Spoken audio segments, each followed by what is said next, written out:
Saya sempat 2 hari koma, ya alhamdulillah saya balik lagi, masih diberikan kesempatan untuk hidup. Kebetulan saya juga dengan Pak Menteri nih, Pak AHY. Pak AHY, Mas AHY ya. Mas AHY, Mas Ya, Menteri. Mas Menteri. Kebetulan kita sama-sama pratugas, tapi pada saat diterjunkan ke Aceh, saya ke bagian yang di timur dan utara. Timur lebih banyak ya, Mas AHY di barat. Barat ya. Jadi yang di barat itu dipimpin Kostrat, saya dipimpin oleh Kopassus. Kita pernah mendapat kehilangan ya, waktu itu anggota kami juga pernah meninggal. Itu gimana tuh Mas ceritanya itu? Ya, anak buahnya Mas Anan pada saat itu? Kebetulan dia orang pertama, saya orang kedua memang.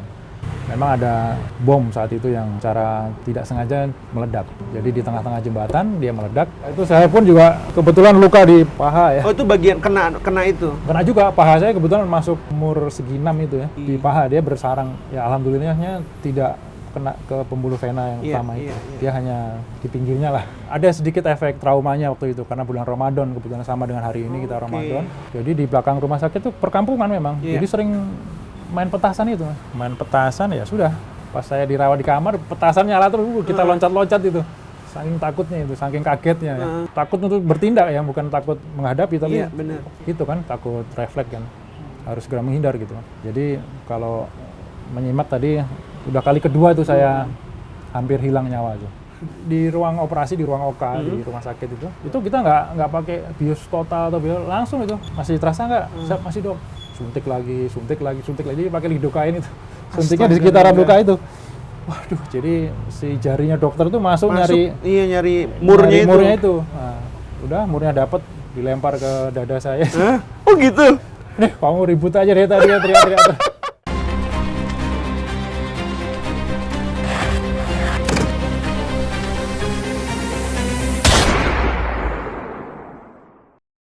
Halo sahabat kompas.com, kembali lagi di Brigade Podcast bersama saya Fabian Januari Squado. Tamu Brigade Podcast kali ini ngeri-ngeri sedap nih. Karena beliau itu adalah Kopassus latar belakangnya. Dan salah satu penugasannya adalah penugasan ketika Aceh sedang membara. Gitu ya. Kita langsung sambut aja Brigadir Jenderal Anan Nur Rahman. Selamat siang Mas Anan. Selamat siang Mas. Saya manggilnya Mas Anan, Komandan Anan, atau Bang Anan atau apa nih kira-kira nih? Mas aja lah. Mas aja lah. Tapi saya juga panggil Mas nih. Oh iya benar. Jadi Mas manggil Mas. Mas Anan apa kabar? Baik, alhamdulillah. Sehat. Alhamdulillah baik ya. Lagi sibuk apa Mas Anan sekarang? Sekarang saya ditugaskan di Pusterat. Di sana saya sebagai Kapok Sahli Komandan Pusterat. Kurang lebih sudah 14 bulan saya di sana. Jadi penugasan sebelumnya saya lebih banyak di Kopassus. Dari mulai awal saya lulus Akademi Militer di tahun 98. 98 ya? Ya, 98. Saya masuk Korps Infanteri di tahun 99, kemudian saya direkrut oleh Komando Pasukan Khusus di tahun 2000 saya menjalani pendidikan komando. Setelah itu saya lama berdinas di sana kurang lebih 13 tahun ya. Di Kopassus? Di Kopassusnya. Kemudian alhamdulillah saya punya pengalaman untuk dinas di berbagai kodam. Termasuk salah satu yang membanggakan bagi saya adalah di Pas Pampres. Hingga saat ini saya sudah purna dari Pas Pampres pada saat Pak Jokowi masih sebagai presiden pada periode 1 maupun periode 2. Nah saat ini setelah menjadi Komandan Korem, jadi jenjangnya itu dari mulai Danton, Danki, kemudian Perwira Staf, kemudian sampai dengan Dandim, dan saya alhamdulillah juga punya kesempatan menjadi Dangrup, kemudian Danrem. Danrem di Surya Kencana ya kalau nggak salah dulu ya? Pertama di Solo. Di Solo. Jadi setelah Solo dulu, saya menjabat Dangrup A, saya diperintahkan untuk menjabat sebagai Danrem 074 di Solo. Waras Tama. Padahal saat itu saya sedang seneng-senengnya lah jadi Pas Pampres. Tapi karena Bapak memang Bapak Presiden memerintahkan untuk bergeser ke Solo, ya kita harus laksanakan. Memang untuk jenjang karir saya pada saat itu pertimbangannya. Gitu Mas. Salah satu nanti yang Pas Pampres nanti kita bahas sendiri nih Mas. Nanti ya. Ada segmen khusus soal itu. Tapi dalam rentang periode tugasnya Mas Anan dulu ada penugasan di Aceh, bener ya Mas ya? Betul. Pada saat pemerintah itu melaksanakan menerapkan daerah operasi militer itu di Aceh. Nah itu mungkin bisa diceritakan pertamanya bagaimana akhirnya Mas Anan dari Kopassus akhirnya bisa diterjunkan sampai ke Aceh dulu. Ya, memang kalau kita melihat flashback beberapa tahun yang lalu kurang lebih ya, 24 tahun yang lalu atau 25 tahun yang lalu lah. Memang Masih ingat lah Mas ya? Ya sedikit banyak ingat ya, karena kita jalani memang. Di tahun 99 itu memang situasi Indonesia lagi kacau ya, memang terjadi banyak konflik di berbagai daerah, bahkan di Poso juga terjadi konflik di sana.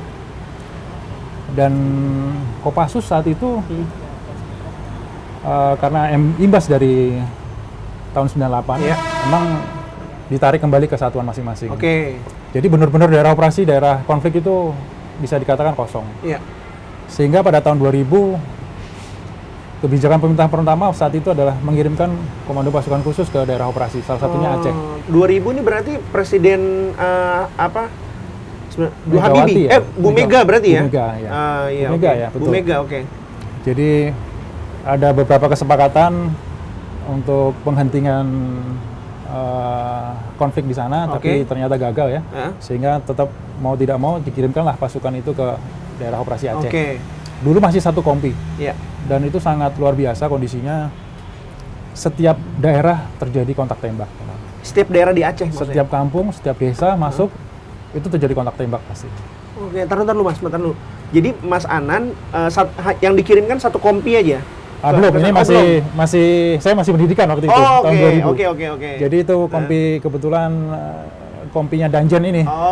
Danjen yang sekarang? Ya, Danjen John Afriandi, itu panutan kita itu memang. Dulu dikirim pertama kali ke Aceh, satu kompi luar biasa. Jadi hampir di setiap desa, setiap kampung itu melaksanakan kontak tembak. 2000-an ya. Kemudian saya kebetulan di tahun 2000 saya lulus, 2001 saya berdinas di grup 1 Kopassus.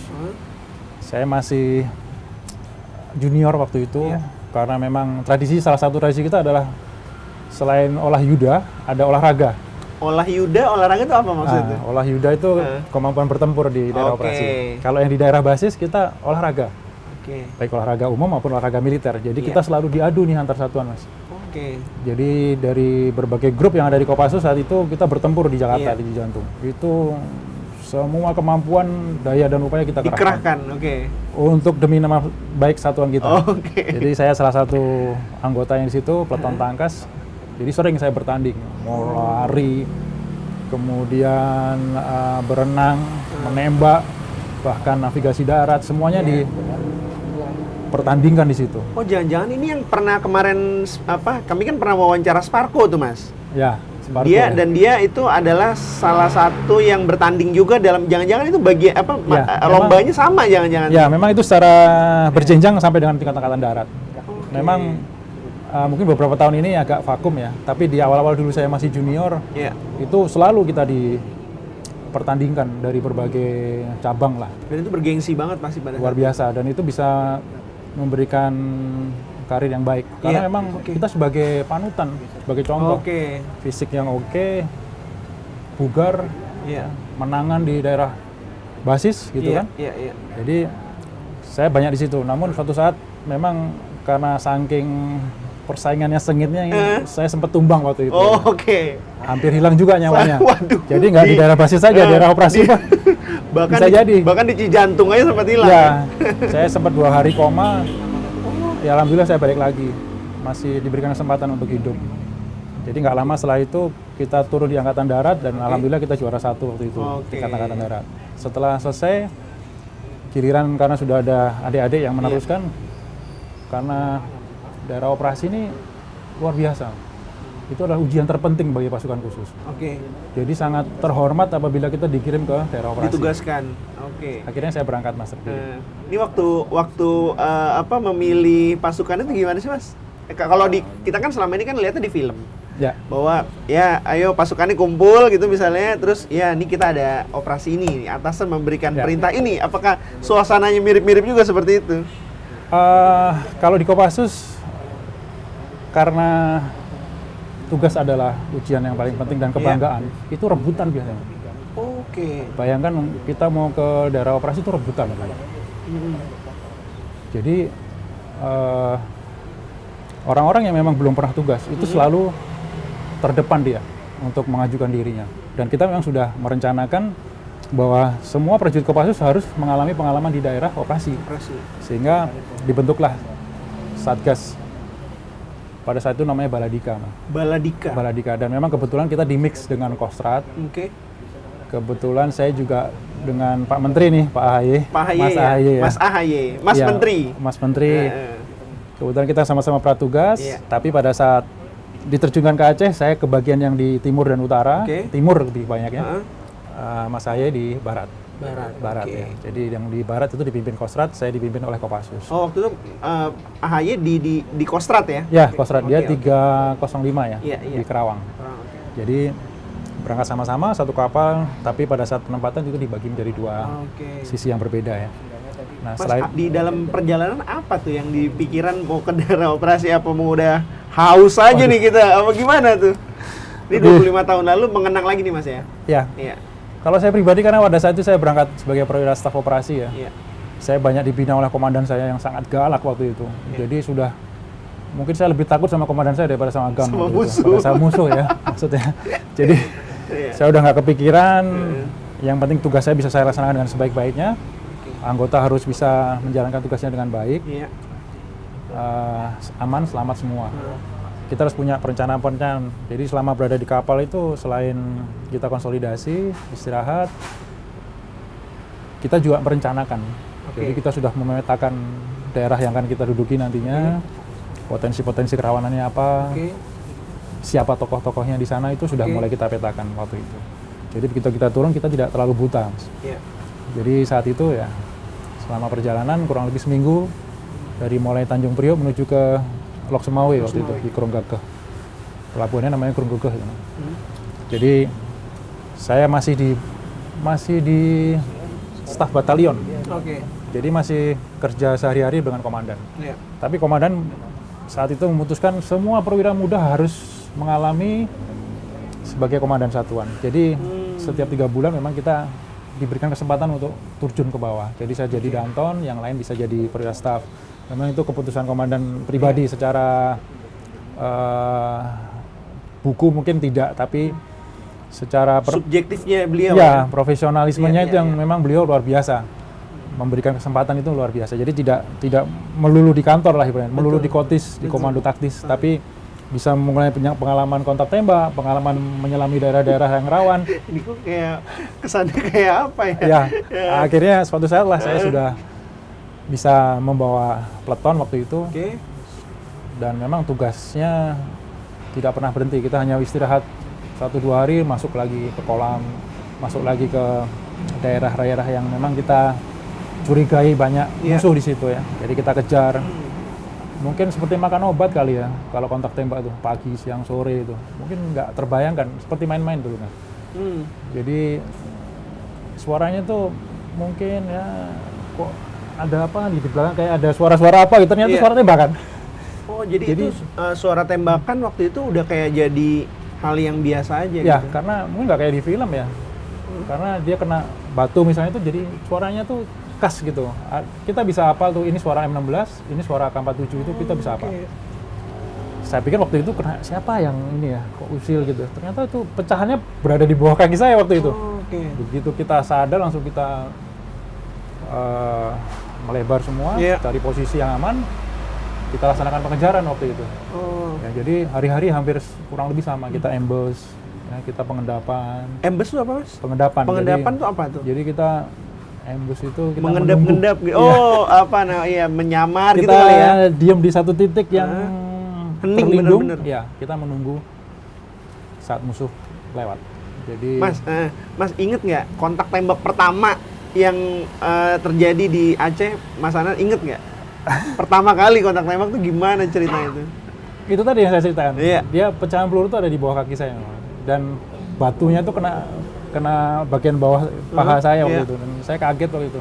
Dan saya belum sadar, tapi begitu kontak, kita langsung cari perlindungan, langsung adakan pengejaran. Tapi memang ya dari pengalaman memang ada beberapa orang ya, jadi seakan-akan mereka lari udah jauh gitu ya. Tembakannya itu saut menyaut gitu. Ya, kita kejar sudah lari. Memang karena gerilya, mereka baur dengan masyarakat, memang agak sulit untuk memisahkan. Nah itu gimana tuh? Ada pentahapannya ya. Kita mulai memisahkan antara gerilya dengan rakyat. Kita mulai memisahkan, itu ada pentahapannya memang. Dan pada saat titik tertentu, kita harus potong jalur logistiknya. Potong jalur logistik. Kalau jalur logistiknya sudah tidak tersuplai lagi. Iya. Karena memang pada dasarnya siapapun itu pasti butuh logistik. Oke. Ya. Itu kalau pengalaman yang berikutnya lagi sampai kita temui itu memang benar-benar sudah kepepet ya karena kurus, sudah nggak ada makanan. Ya itu salah satu taktiknya adalah memutus jalur logistik di samping pengelabuan ya. Oke. Jadi ya hari-hari begitu kita dapat informasi, dapat intelijen, kebiasaannya, kemudian karakternya seperti apa. Di daerah-daerah kan beda-beda. Betul. Karakter tokoh-tokohnya beda-beda. Oh gitu. Iya, jadi kompleks sih sebenarnya agak menarik tapi. Mungkin kita berjalan ke sana, tapi ternyata ke sana itu kan banyak pengelabuan yang perlu kita lakukan kalau melawan gerilya. Itu bagian dari taktik lah. Iya. Ya menarik dan alhamdulillah kita banyak dapat ya. Karena target kita memang merampas senjata yang mereka miliki. Oh, target utama makanan ke sana adalah merampas senjata. Ya, tapi kan pasti ngelawan ya, Mas. Ya dengan kontak tembak langsung maupun dengan mungkin penyergapan ya, karena kita juga diajari untuk selalu bergerak dalam rahasia ya memang harus rahasia. Kalau kita sudah terpantau oleh musuh, gerakan kita sudah termonitor, nggak akan dapat. Tapi banyak sih cerita-cerita sebenarnya yang menarik yang menarik, tapi mungkin karena bobotnya karena bobotnya ini nggak bisa diomongin ya sempat musuh itu kita bangunin dulu. Oh gitu? Iya, sempat kita bangunin lah. Jadi jembatan-jembatan yang di sana itu sedemikian rupa dibuat tidak bisa dilewati truk. Oke. Jadi banyak lubang-lubang sehingga hanya motor yang bisa lewat. Dan itu dalam pengendalian musuh memang, pengendalian gerilya lawan. Jadi saat itu sudah menjelang subuh, udah azan nih. Udah azan. Tapi saya sampaikan ini harus kita seberangi nih jembatan ini dengan kewaspadaan tapi. Waktu itu Mas jadi Danton. Danton nih ya, komandannya ya. Danton. Kita harus selalu di depan, namanya Danton tuh nggak boleh di belakang. Kita tetap lead semua anggota, kita pimpin mereka di depan. Nggak mungkin kita di belakang cari perlindungan. Tapi memang kita butuh orang-orang yang berpengalaman. Ya alhamdulillah waktu itu ada anggota kita yang berpengalaman sehingga ya bisa mengingatkan. Harus segera kita selesaikan, kalau enggak memang nanti rawan untuk memberikan perlawanan. Terus akhirnya nyebrangin itu, bangunin itu tadi? Ya, ternyata satu orang di situ kita bangunin, yang lainnya bubar lari dia. Ya, memang begitulah polanya, dia jaga di ujung-ujung kampung memang. Tapi ya salah satu pengalaman yang luar biasa berharga itu, menjadi modal ya. Memang kalau menurut pengalaman saya sih, titik rawannya itu adalah saat pergantian pagi dan malam. Antara gelap dan terang. Itu benar-benar harus waspada. Berkali-kali saya kontak tembak pada saat itu. Jadi keuntungan kita dapat. Jadi pada saat, kalau kita lengah pada saat maghrib menjelang malam, selesai kita. Jadi tetap harus alert terus, harus waspada. Pada saat pagi hari, senja, itu mata harus benar-benar awas ya. Peluru sudah tinggal buka kunci saja ibaratnya gitu. Jadi itu pengalaman dulu waktu udah Letnan 1 dulu saya ditugaskan di sana. Tapi juga kebetulan ya memang suatu titik kita pernah mendapat kehilangan ya. Waktu itu anggota kami juga pernah meninggal. Itu gimana tuh Mas ceritanya itu? Ya, anak buahnya Mas Anan pada saat itu? Kebetulan dia orang pertama, saya orang kedua memang. Bisa diceritain nggak ininya? Apa mungkin gambarannya pada saat itu tuh Ya, gambarannya memang setelah kita adakan ambush waktu itu, memang kita harus bergerak malam ya. Oke, malam nih berarti peristiwanya nih. Bergerak malam waktu itu masih diperbolehkan kita bergerak malam memang. Untuk mendekat ke daerah-daerah musuh ya, mendekat ke sasaran gambarnya gitu. Memang kita dilatih untuk bergerak malam. Hanya medan-medan tertentu harus kita cek dengan detail ya. Nah, apakah ada faktor saat itu mungkin ketidaktelitian ya. Memang ada bom saat itu yang secara tidak sengaja meledak begitu. Ya, jadi di tengah-tengah jembatan dia meledak. Ya memang saat itu saya sudah ingin mau peringatkan untuk berhenti, tapi memang karena jalannya terlalu cepat ya, akhirnya memang terpiculah bom itu. Dan ternyata di ujung jembatan itu sudah ada musuh yang menunggu.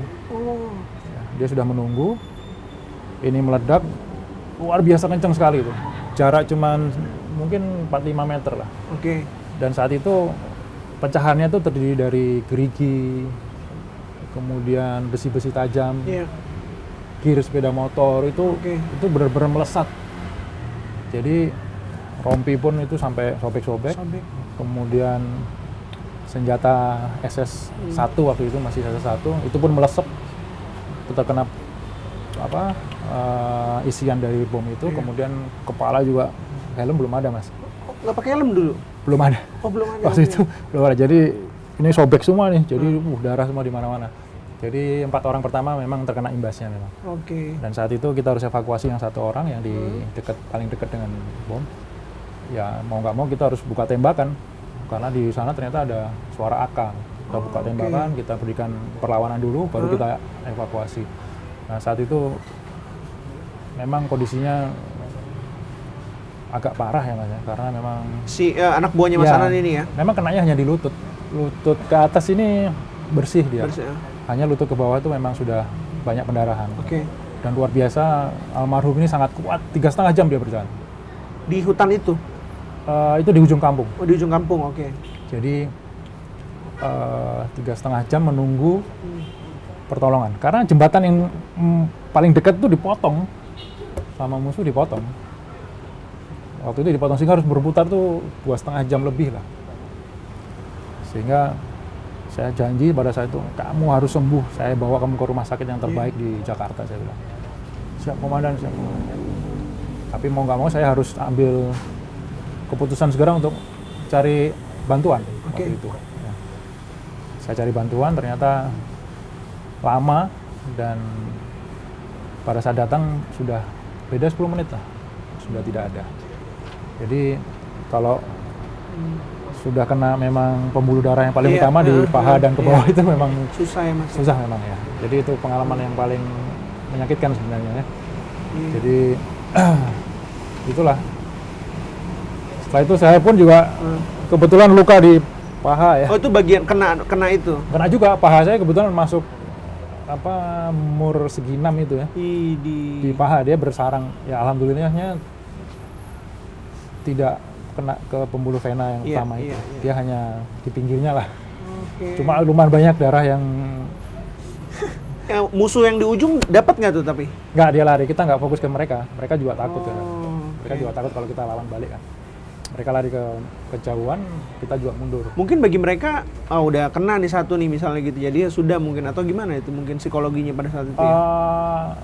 Waktu itu memang ada senjata yang memang membuat mereka agak keder gitu ya. Jadi wah kalah senjata nih kita nih gitu. Kita berikan granat launcher waktu itu. Jadi kita perpadat tembakannya sehingga dia lebih baik mundur lah mungkin. Saya juga mundur waktu itu. Jadi butuh perawatan juga saat itu semuanya. Saya kurang lebih sebulan saya di rumah sakit. Setelah itu ya? Ya memang ada kejadian lucu nih. Bukan kejadian lucu sih sebenarnya agak. Ya setelah itu baru jadi lucu. Iya setelah itu agak ngenes juga ibaratnya. Iya. Kok bisa terjadi ya? Padahal di ruang operasi, di ruang OK di rumah sakit itu, bentar. Itu kita nggak pakai bius total atau bius, langsung itu. Masih terasa nggak? Siap masih dok. Suntik lagi, pakai lidokain itu. Suntiknya di sekitaran luka itu. Waduh, jadi si jarinya dokter tuh masuk nyari murnya itu. Nah, udah murnya dapat, dilempar ke dada saya.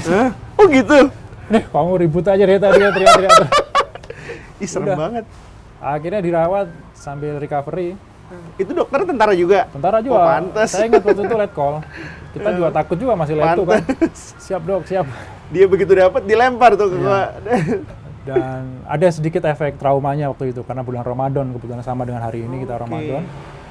Jadi di belakang rumah sakit itu perkampungan memang. Jadi sering main petasan itu. Waduh, main petasan ya sudah. Pas saya dirawat di kamar, petasan nyala terus, kita loncat-loncat itu. Saking takutnya itu, saking kagetnya. Iya, trauma Takut untuk bertindak ya, bukan takut menghadapi tapi. Iya, benar. Itu kan takut refleks kan. Harus segera menghindar gitu. Tapi ternyata masih di kamar rumah sakit. Tapi ya lama-lama recovery juga secara mental kan. Dan memang tidak ada alasan. Setelah pulang dari rumah sakit kita udah harus ke lapangan lagi, kejar lagi. Berarti balik lagi ke daerah balik operasi? balik lagi, dan kebetulan teman-teman yang lain yang dari peleton yang lain kejar yang kemarin dapat juga. Di daerah situ dapat juga. Akhirnya dapat juga. Mas inget nggak namanya almarhum siapa, Mas? Almarhum Praka Agus Suryadinata. Praka Agus Suryadinata. Dan sedihnya waktu itu baru sebulan menikah, kemudian berangkat ke Aceh. Dia di Majalengka ya kalau nggak salah dulu. Jadi sempat saya ziarah juga waktu itu, setelah pulang dari Aceh saya ziarah. Nah, ya resiko ya sebagai prajurit, memang kita nyawa sudah kita serahkan kepada negara ya, apapun resikonya, mau di daerah latihan, di daerah operasi, dimanapun ya sudah menjadi kontrak hidup mati sama negara. Berhubungan sama keluarga almarhum? Beberapa tahun ini mungkin sudah menikah lagi. Dan maksudnya pada saat itu apakah itu berita duka itu kalau ini kita lagi-lagi referensinya film nih. Komandan itu menulis surat untuk si keluarga istri almarhum gitu. Ada bagian yang ada bagian yang itu. Basis yang saat itu bertugas untuk memberikan kabar, mengurus administrasi, memberikan santunan, itu kan dapat semua memang. Jadi secara keseluruhan sudah dilakukan sesuai prosedurnya. Nah, kelanjutannya itu ternyata sampai bulan ketiga, Mas. Luka yang di paha saya itu nggak sembuh-sembuh. Kok bisa? Jadi masih keluar cairan terus. Ini ada yang salah, saya bilang. Akhirnya saya kembali lagi ke rumah sakit. Ini padahal udah terjun ke operasi? Udah kemana-mana, udah patroli lagi, udah nggak kemana, nggak ada alasan, nggak mau terima sakit atau apa, tetap kejar terus. Namanya juga Kopassus ya. Kita dulu kalau denger tembakan tuh kayak denger, waduh, apa ya, rasanya tuh pengen ngejar gitu loh. Bukannya mungkin bisa dicek sama yang lain tuh. Kalau denger tembakan tuh rasanya waduh luar biasa. Adrenalin nih, Mas. Adrenalinnya langsung tergugah gitu. Nah, setelah saya kembali ke rumah sakit, ternyata ada yang salah memang di paha ini. Nah, si kainnya tuh tertinggal. Astaga naga, dokter. Kain lorengnya tuh tertinggal. Astaga. Jadi 1 cm kali 1 cm yang pas masuk si mur tadi tertinggal. Jadi ya akhirnya dikeluarin lah. Wah, ini dulu nih gara-gara kamu teriak-teriak terus nih. Dokter jadi nggak ketemu nih. Nggak mau disalahin tetap ya. Disalahin dia. Dokter letkol itu ya. Sekarang udah pensiun. Udah pensiun, lama banget. Jadi akhirnya dicait ulang, ya sembuh. Akhirnya sembuh. Ya alhamdulillah bisa aktivitas seperti semua. Jadi kalau menyimak tadi, udah kali kedua itu saya hampir hilang nyawa tuh. Jadi yang pertama di pas lomba dulu ya.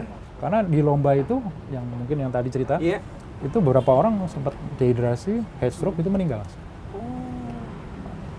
Padahal cepet penanganannya. Nah, saya itu hilang di lerengnya Ciliwung itu, masuk gorong-gorong itu, nggak ketemu saya. Jadi lama dicari gitu. Karena kok kurang satu nih, di mana? Kan rutenya 6 kilo ya. Rutenya jauh itu. Cijantung di dalam itu kan luas sekali. Iya, luas benar. Jadi baru ketemu di belakang 181 itu baru ketemu. Ngangkat juga orang setengah mati ya. Iya, tinggi gede. Setengah mati baru ke bawah rumah sakit. Wah, itu recovery-nya luar biasa parah itu. Tapi ya alhamdulillah saya masih diberikan kesempatan. 2 bulan ya? Berapa? 2 hari. 2 hari, 2 bulan. Tapi udah hilang. Amit-amit nih. Udah hilang 6 kilo tuh, badan udah habis. Nggak tahu lah. Banyak kehilangan. Itu. Mas Anan, ini balik lagi ke kehilangan anak buah. Kalau saya sebagai sipil mungkin pernahnya merasa kehilangan rekan kerja gitu ya, kehilangan keluarga, sanak family gitu misalnya. Tapi apakah rasa kehilangan itu sama seperti Mas Anan dulu kehilangan seorang anak buah yang mungkin sehari-hari bersama dia, susah senang bersama gitu? Kalau yang saya rasakan sedih pasti. Ya, karena memang dari mulai di satuan asal, mulai pratugas, berangkat di perjalanan sampai dengan ke daerah operasi, ke pos, itu kita selalu bersama-sama. Ya. Memang saya tidak secara langsung, tapi setidaknya waktu itu kurang lebih 3 bulan kita bersama-sama sebelum kejadian itu, kita mandi sama-sama, karena mandi nggak boleh sendirian. Ya. Tidur di tempat yang sama, tanpa perbedaan, jaga pos juga jaga yang di tempat yang sama, bahkan makan kita sama-sama lauknya, itu nggak bisa kita lepas begitu saja, Mas. Jadi rasa sakit itu pasti ada. Namun ya tentunya kita harus segera bergeser lagi, maju lagi. Ya, nggak bisa kita di satu titik yang sama. Move on ya. Kita harus move on, kita komit bahwa ini harus menjadi pelajaran, kita tunjukkan bahwa kita bisa memberikan terbaik untuk almarhum. Nah itu yang tekad kita dulu ya. Iya. Dan terbukti memang orang-orang yang dulu berkaitan langsung dengan kejadian tersebut juga kita eliminate juga. Oh, pelaku-pelakunya? Ya, jadi waktu itu di daerah. Memang kan daerah-daerahnya itu sudah menjadi bagian-bagian dari mereka ya. Ya. Ini di daerah ini si A, daerah ini si B, ada tokoh-tokohnya. Iya. Itu sudah kita kejar dan kita dapetin waktu itu. Ya, jadi memang kita dibagi daerah dan wilayah yang menjadi tanggung jawab kita. Iya. Jadi itu kita suruh kejar terus. Ya. Kita berupaya sampai dengan daerah yang terpencil itu. Iya. Karena waktu itu memang saya paling jauh waktu itu. Jadi kurang lebih 8 kilo dari pos saya berjalan itu. Iya. Dari tahap per tahap ya, dari hari ke hari. Kan nggak bisa jalan kayak jalan kaki biasa, enggak. Kita harus memang ada embusnya, ya harus lihat kanan kiri depan belakang, harus benar-benar dihitung semuanya.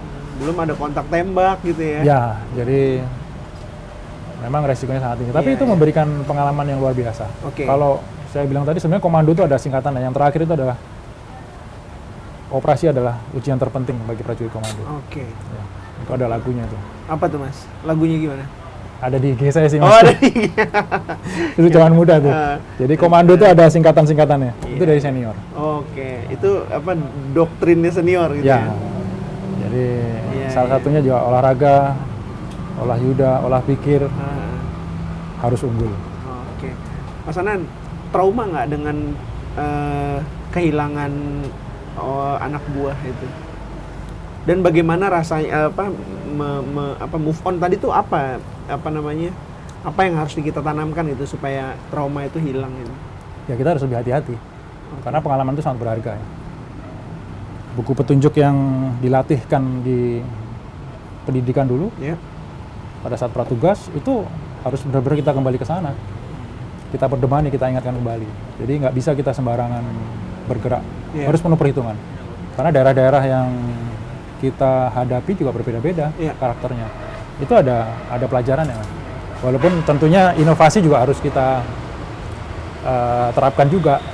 Ya, tapi dasarnya tadi itu, handbooknya itu yang kita menjadi pedoman yang paling utama. Itu yang paling kita harus pegang. Begitu kita hadapkan di daerah operasi yang sebenarnya, ya kita menyesuaikan. Ya, tapi dasarnya itu yang kita pegang. Jadi memang pada saat itu terjadi lagi di peleton yang lain, kita kehilangan satu lagi anak buah. Oh, setelah Mas Anan ya? Iya, tapi dengan kebetulan rekan saya yang menjadi danton, mungkin sudah jalannya ya Mas ya. Karena memang di daerah operasi itu kan dia sudah sedemikian rupa nih mencari perlindungan.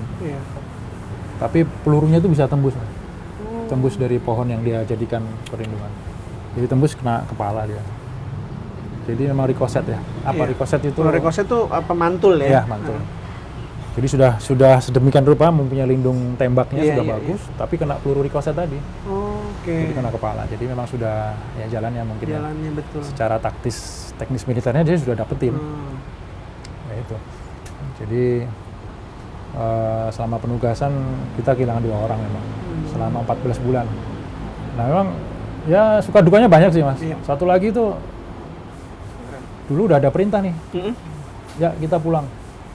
Udah diturunin semua itu Mas, radio semua di-pack semua, logistik sudah siap berangkat nih. Tiba-tiba ada perintah, nggak jadi. Waduh, itu rasanya. Padahal kita sudah bulan ke-12 waktu itu. Belum ada handphone, hanya wartel aja mungkin waktu itu. Belum ada handphone sudah ada, tapi kan nggak banyak gitu ya, nggak bisa di sana. Terus masih pakai surat kali dulu waktu saya. Masih pakai surat masih pakai surat saya dengan istri saya yang sekarang ya. Karena dulu sebelum berangkat sudah lu nggak boleh kemana-mana, lu pulang harus kawin sama gue. Oh gitu. Oh jadi pas berangkat itu belum nikah? Belum nikah, masih bujangan saya.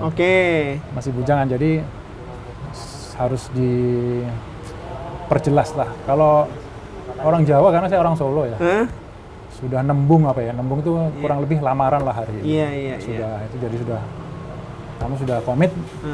Nanti pulang atau berangkat tugas pulang langsung nikah. Ya memang saya pulang tugas langsung nikah. 2003 saya pulang langsung nggak lama saya langsung nikah.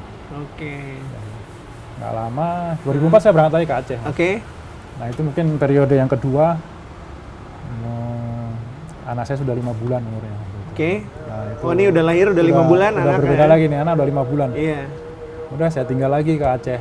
Dan itu 3 minggu sebelum tsunami. 3 minggu sebelum tsunami? Ya, di bulan Desember. Oh berarti 2004 balik lagi ke Aceh, anak udah 5 bulan? Udah 5 bulan. Jadi nggak yang istri gimana tuh?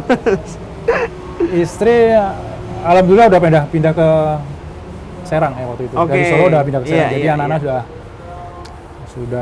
sudah kita sudah link up lah. Sudah jadi satu rumah. Dulu memang kita masih Solo dan Serang. Tapi waktu itu sudah geser.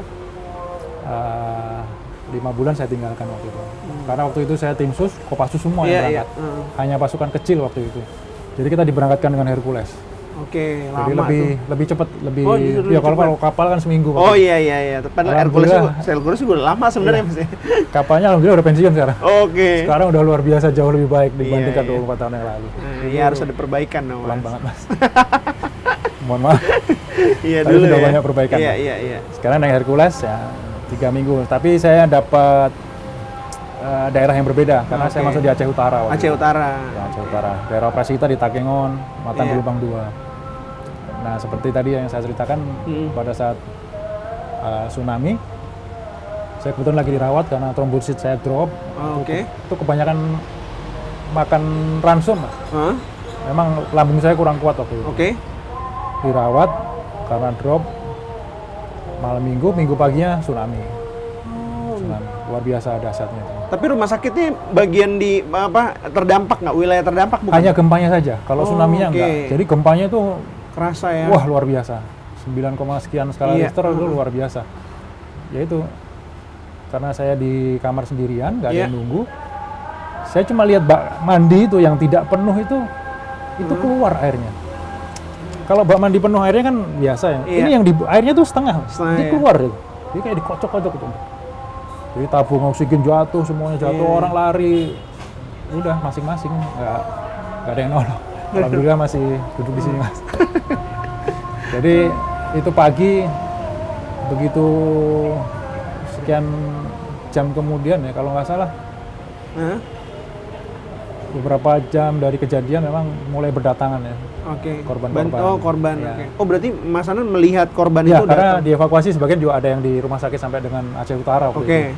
Ada yang datang sampai Aceh Utara itu memang agak menyedihkan ya, orang tuanya nggak ada, kemudian anak kecil tuh tangannya kesangkut pagar, karena luar biasa kan tsunami-nya waktu itu di Banda Aceh. Ya itu yang saya sempat lihat dan saksikan langsung, dan hampir seluruh jalan-jalan itu terbelah oleh gempa itu. Jadi luar biasa itu, memang dahsyat sekali itu. Ya banyak dari personel TNI yang dikirim ke Banda Aceh dan Aceh Barat, dan banyak juga yang meninggal. Karena memang sampai jauh dari daratan. Ya, jadi itu tsunami dengan bencana itu mungkin jadi momentum juga ya, untuk menuju ke perdamaian waktu itu. Ya, jadi di pertengahan tahun 2005 itu sudah ada kesepakatan. Helsinki itu ya? Ya, Helsinki. Kemudian ada KOHA juga, Decision of Facilities Agreement. Kalau yang sebelumnya kan hanya perjanjian doang, Mas. Kalau di tahun 2005 itu ada pemantau yang datang. Pemantau dari orang asing. Jadi observer datang. Dia kurang lebih ada 300 orang, dia datang ke seluruh daerah Aceh. Dia kumpulin nih senjata. Dia potong-potong senjata itu. Ya, jadi sudah mengarah damai lah ya. Perbaikan waktu itu. Alhamdulillah sekali waktu itu. Dan konflik senjatanya, kontak tembaknya sudah mulai menurun. Sudah hampir, ya masih ada, tapi tidak semasif yang 2002, 2003 itu yang terjadi. Jadi seru banget ya berarti di Aceh ya, Mas ya? Apa namanya ceritanya itu? Pertama dulu 14 bulan lah. Yang kedua yang pertama ya? Yang pertama 15 bulan, yang kedua 14 bulan. 14 bulan. Yang kena kehilangan anak buah yang pertama tuh. Yang pertama. Berat yang kedua alhamdulillah aman semua. Aman. Maksudnya berat juga, maksudnya penugasan pertama langsung begitu. Ya memang. Tapi itu pasti mendewasakan Mas Anan pada saat itu mungkin. Itu pengalaman luar biasa lah. Nggak boleh terulang lagi sih, Mas. Jangan terulang pelajaran lagi. Yang sangat penting itu. Kalau kita nyawa itu memang nggak ada ininya, gantinya. Harus betul-betul kita perhatikan betul. Oke, itu tadi sahabat kompas.com, tadi kita sudah mendengarkan kisah Brigjen TNI Anan di daerah operasi militer Aceh. Untuk episode selanjutnya, Brigjen Anan akan berkisah tentang penugasannya di Pas Pampres sebagai perisai hidup Pak Jokowi. Sampai jumpa di episode Brigade Podcast selanjutnya, karena setiap misi punya arti. Saat itu dipilihlah seorang komandan detasemen yang memang harus mempunyai postur yang tinggi. Dulu saya nggak mimpi Mas masuk Pas Pampres karena memang terpilih lah ke sana. Makanya tadi Satgas juga harus tinggi. Nggak mungkin dong lebih pendek. Nanti Pak Jokowi yang awal kita jadinya. Jadi postur kita harus lebih tinggi karena kita harus melindungi. Apapun yang menjadi bahaya, ya setidaknya kita duluan jadi perisai kan. Banyak yang periode kedua saya banyak pengalaman sampai ke Ukraina kan kemarin juga. Oh yang perang ya? Wah itu juga seru tuh. Bisa ya dapat pengalaman itu. Tapi memang kalau kita lihat setelah sampai di Kiev, banyak sasaran-sasaran rudalnya si Rusia itu ke apartemen-apartemen yang disinyalir menjadi semacam baraknya mereka gitu. Kalau enggak, gudang senjatanya. Gudang senjata ya. Konsentrasi militernya yang diserang. Memang hancur semua.